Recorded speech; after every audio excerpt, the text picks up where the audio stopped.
আসসালামু আলাইকুম। মক্কা ইব্রাহিম খলিল রোড দেখেন, এই কম দামে যে হোটেলগুলো রয়েছিল, যেসব হোটেলগুলো তার পাই না, আবার এগুলাতে যেসব এজেন্সি ওনারা আছেন যে আপনারা এখানে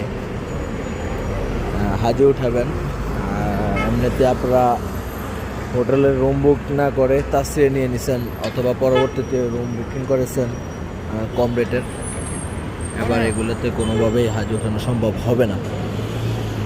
তো যারা এখনও এই বিষয়টি নিয়ে নিশ্চিত না, অবশ্যই আপনারা এই ভিডিওটি দেখার পরে আপনাদের কে কোথায় বুকিং দিয়েছেন একটু খোঁজখবর নিন। আর যেসব হোটেলগুলো তাসরি আছে অবশ্যই এইসব হোটেলগুলো খোলা থাকবে অথবা গেট করে দেওয়া হবে। এই ব্যারিকেডের ভিতর দিয়ে, ওই গেট দিয়ে হাজিরা ওই হোটেলে আসা যাওয়া করবে। আর হজের পর থেকে